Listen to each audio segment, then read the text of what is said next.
Hi, this is Joseph Fink, creator of Welcome to Night Vale. For sure this time. It's me, everyone. Joseph. Hi. Here's what's going on. We're on a West Coast tour right now at this very moment. A brand new script about librarians, live musical guests, spider surprises. Wow. Most are sold out, but there are still a few tickets left in 1 or 2 cities, plus we're doing a couple free bookstore appearances if you missed a ticket. Go to welcometonightvale.com and click on live shows to see the whole schedule. Oh, and on the weekend of July 11th, Welcome to Night Vale will be at DashCon in Schaumburg, Illinois. Cecil, Jeffrey, and Joseph, that's me, will all be there. We'll be doing a live show, some panels, and a secret meet and greet. Go to dashcon.org for passes. If you go in the next few days, passes are discounted. Meanwhile... Hello? This is the real Joseph Fink. I don't know who these other people are. I don't have much time. Listen, we are also doing a large live tour in March in many parts of the East Coast, South, Texas, and Midwest. Tickets for some of these will be going up in just a few days, and other tickets and details will be released soon. The live shows section of our website will be regularly updated as new shows are added. I have to go. Goodbye. On our store, we have so much new stuff. Night Vale hoodies, Sheriff's Secret Police hoodies, 2 new posters of original Night Vale art, summer reading program tote bags, campaign posters for Hiram McDaniels and the faceless old woman who secretly lives in your home. Go to welcometonightvale.com and click on store to do store things. Hey, if you like what we do here with our show and you want to help us earn our place among the dead, please consider signing up for a small monthly donation. We really do depend on all of you. Those who donate a little more get a special personal audio thank you from Cecil himself. Thank you to David Garnham, Teresa Chamberlain, and Allison Watkins for donating already. Go to welcometonightvale.com and click on donate to join them. Thanks. From Joseph Fink. That's me. I'm that person. Flying is actually the safest mode of transportation. The second safest is dreaming. The third safest is decomposing into rich earth and drifting away with the wind and rain. Welcome to Night Vale.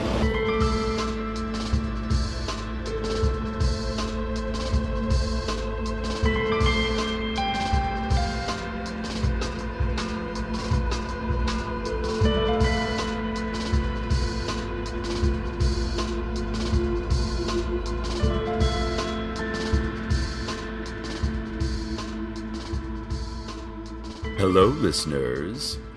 Welcome to this, another day. Or you were already in this day, and my voice is now joining you. Perhaps you should be welcoming me. I'd like to take this moment to update you about the misbehaving child, Tamika Flynn. She has been witnessed with her army of missing children sabotaging any business owned by StrexCorp, which is getting to be most of them at this point. The White Sand ice cream shop isn't. There are probably others. They should not be proud of this. Tamika was last seen leading her army through the Ralphs, shouting to all witnesses that, "We are here. We are the beating heart. We are the breathing lungs. We are the lips that chant," before erecting a bloodstone circle in the produce section in direct defiance of StrexCorp's recent ban on bloodstone manufacture and use. This was wrong of her, and it is my duty to condemn her act of extreme civic pride and heroism, which is also wrong. Everything was incorrect and not allowed, and should not be celebrated or reported on. Listen. Listening is dangerous. Talking, more so. Things aren't looking so good for quiet existence either. In an unrelated report, yellow helicopters have continued to disappear from their place in the sky, along with the pilots who were presumably inside. The helicopters are disappearing almost as fast as our beneficent sponsors, StrexCorp, can supply them. StrexCorp management released a series of flares from the darkened horizon which spelled, in Morse code, "We love your enthusiasm for our products, but those helicopters are for your own good and productivity. Please, stop taking them. Don't make us ask again, or we will have to do a number of unproductive things with your human form." Also, and I don't even know why I'm bringing this up, there was a new woman drinking coffee at the Moonlight All-Night Diner this morning. She smiled twice and frowned once, and her fingers tapped out a rhythm. There was nothing unusual about the rhythm. She ordered a second coffee. The woman from Italy is arriving today.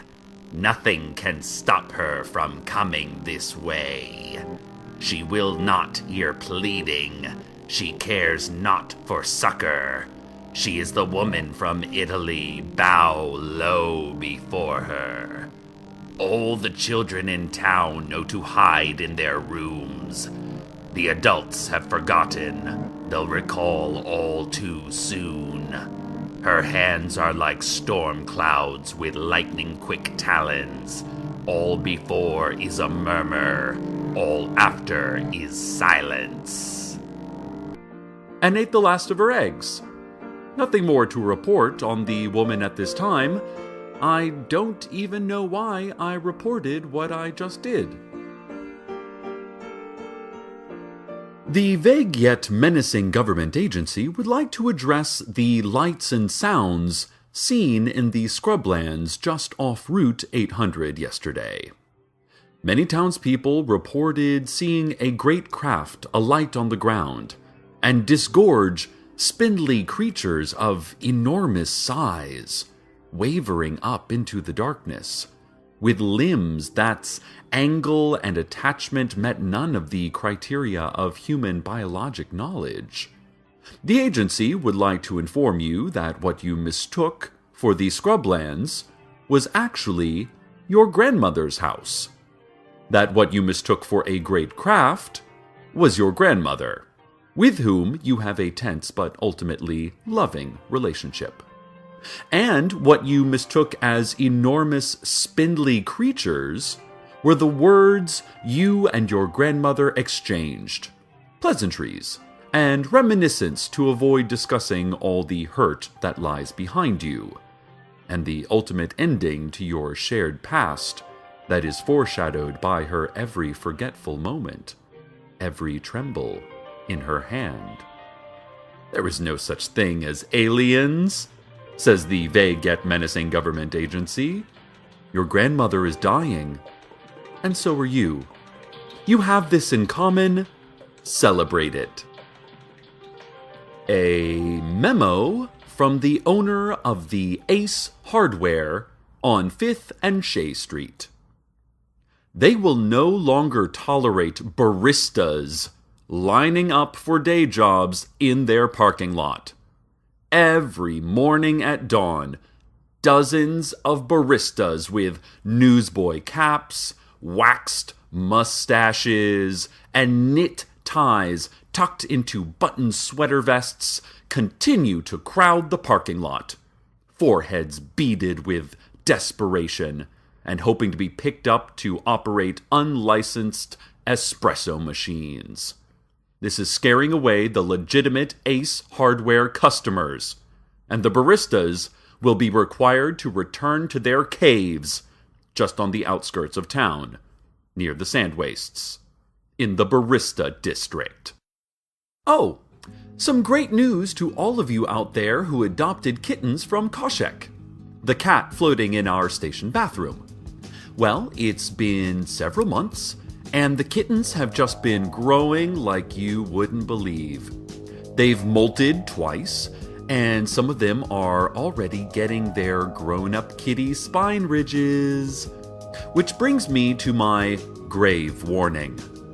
As we all know, the spine ridges of adult cats are highly poisonous, If you are coming to see a kitten that you have adopted, it is important that you check for the location and severity of the spine ridge before attempting any petting. Also, keep your hands away from their mouths. A few of them have developed their venom sacs. We lost 2 cat adopters already this month, so let's just be careful, people. And let's take care of these cute little kitties. Who's my adorable little kitten with your adorable tendril hub? It's you! It's you!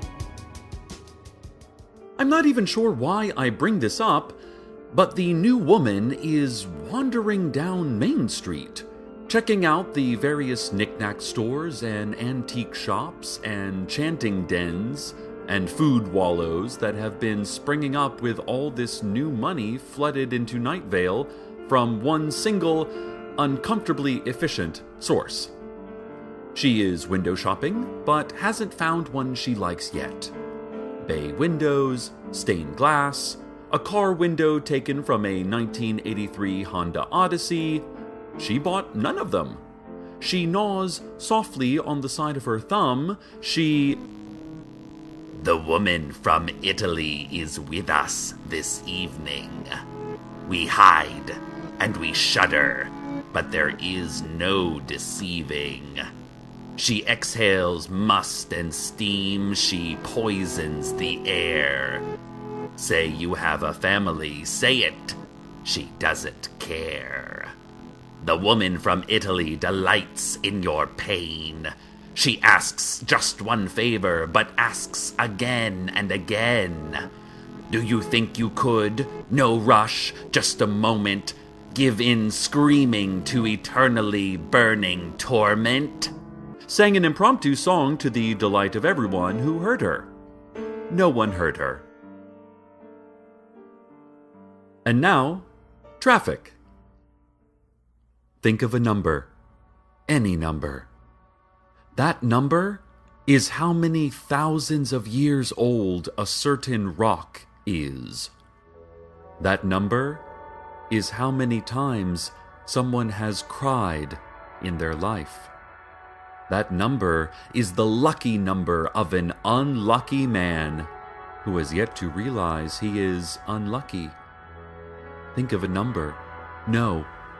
Think of numbers. Picture all of these abstract representations of human thought, all of them forming an imagined pattern, as all patterns are imagined.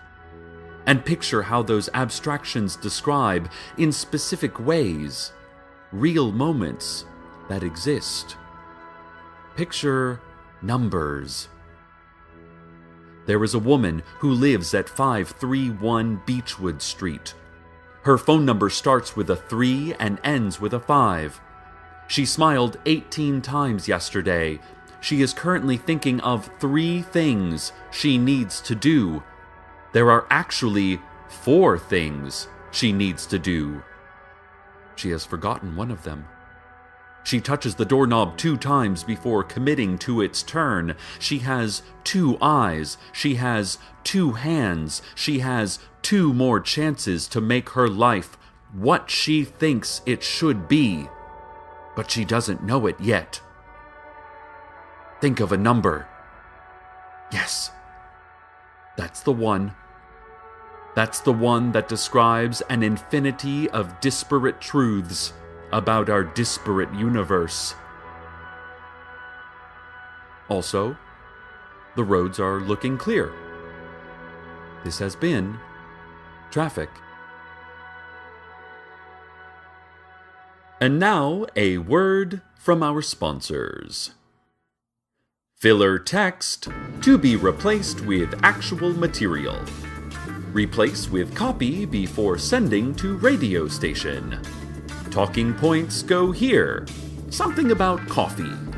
Something about the bright start of a hypothetical day.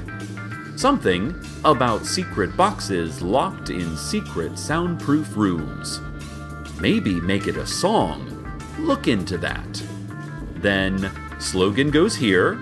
Starbucks. Copy and paste slogan again here. Also, just reminding the future me that comes back to rewrite this that I need to grab some milk. I think the one in the office fridge is starting to turn. As long as I'm reminding myself things, I'm a good person, worthy of love, both from myself and others. And writing press releases and ads like this is just the start of a great writing career. You have a novel in you, kid. You have a novel in you. This has been a word from our sponsors. In economic news, the White Sand Ice Cream Shop has gone out of business and will never open again.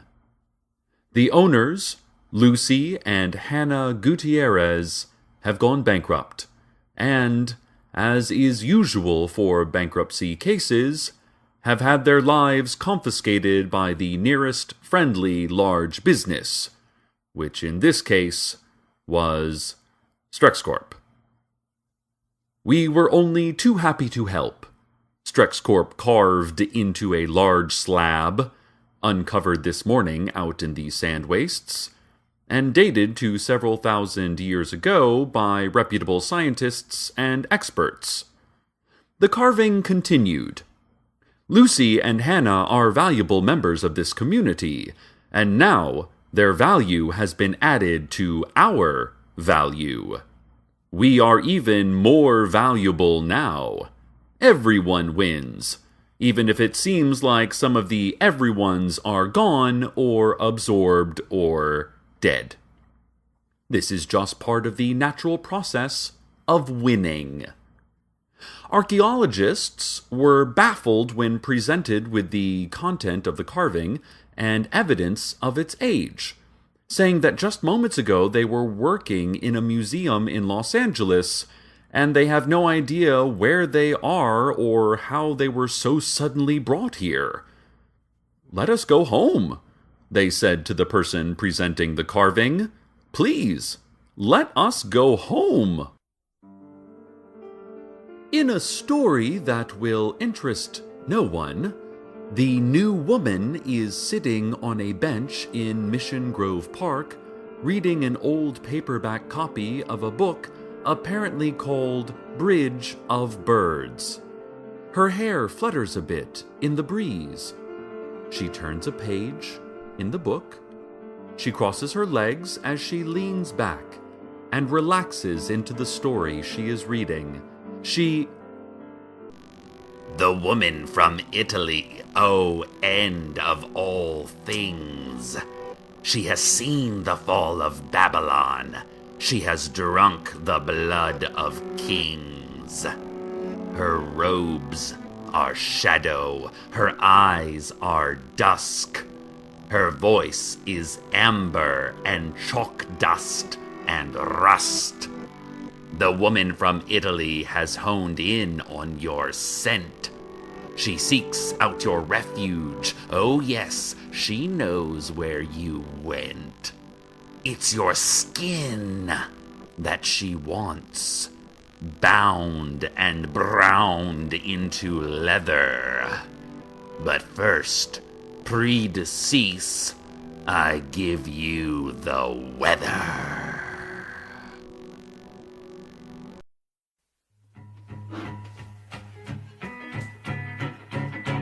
Well, I died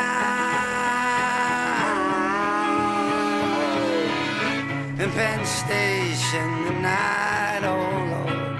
Well, I died in Penn Station tonight, oh Lord.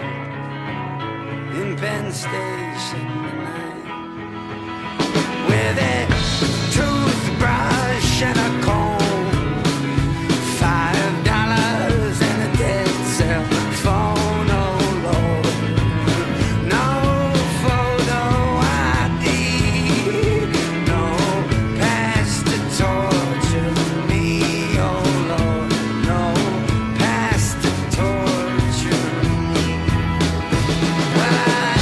Die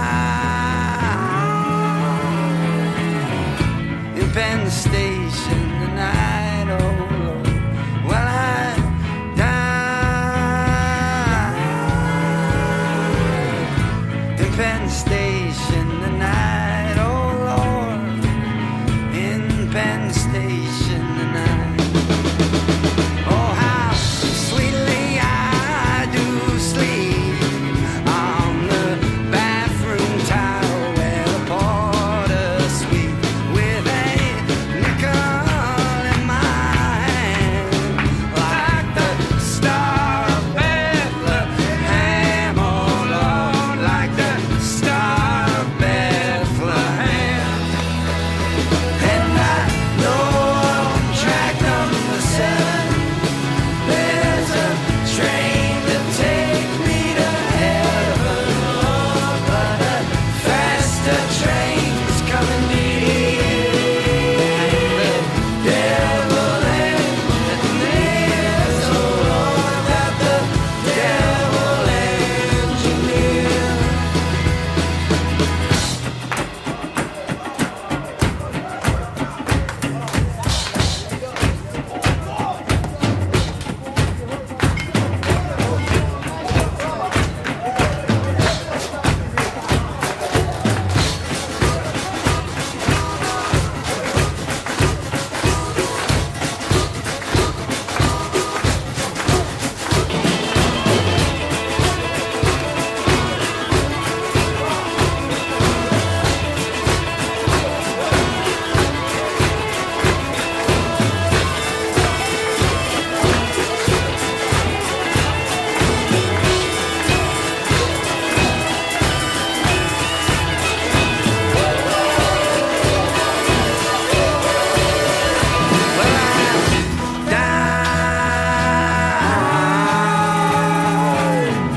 In Penn Station tonight, oh Lord. Well, I died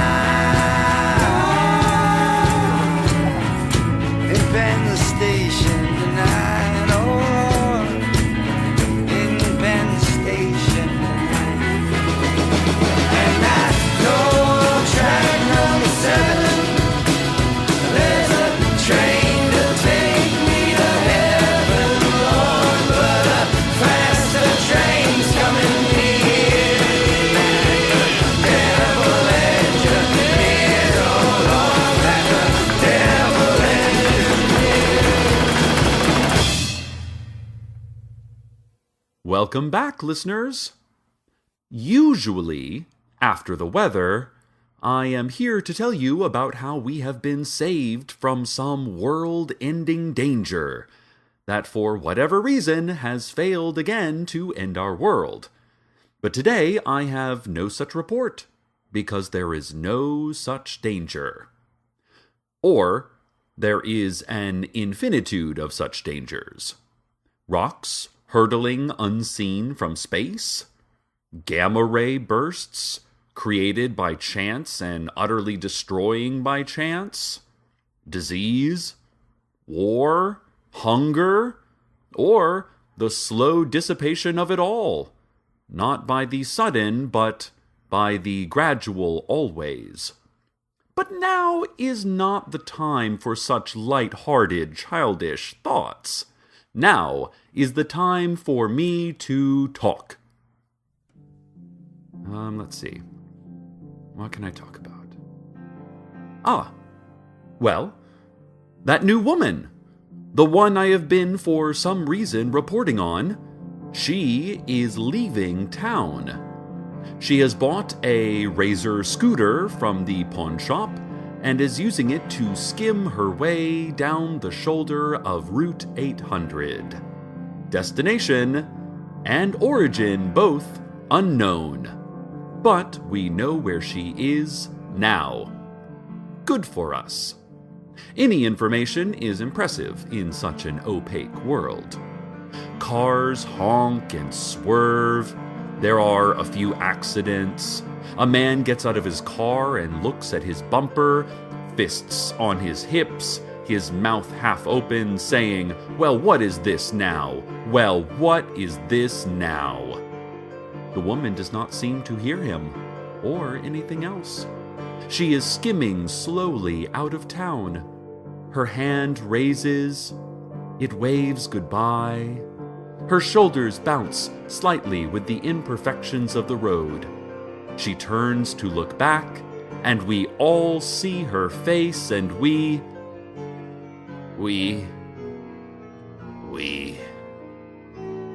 The woman from Italy, oh merciful goddess. Her victims are legion, but this evening they're not us. We grab grateful breaths from the night-shaded air. Bated breaths, fearful breaths, but breathe deep, nothing there. The woman from Italy is gone, but then not for always. She waits behind doors and at the end of dark hallways. She follows no logic, exists solely for spite. But you are safe for now, dear listener, so good night, Night Vale. Good night. Welcome to Night Vale is a production of Commonplace Books. It is written by Joseph Fink and Jeffrey Craner, and produced by Joseph Fink. Some additional material in this episode was written by Glenn David Gold, who writes amazing books. Read them. The voice of Night Vale is Cecil Baldwin. Original music by Disparition.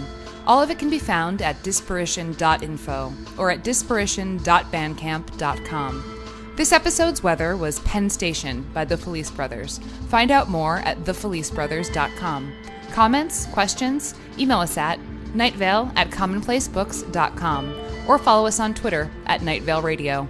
Check out welcometonightvale.com for more information on this show, as well as all sorts of cool Night Vale stuff you can own. And while you're there, consider clicking the donate link. That'd be cool of you. Today's proverb. Your Bitcoin address is your middle name, followed by the name of your first pet and the first street you lived on.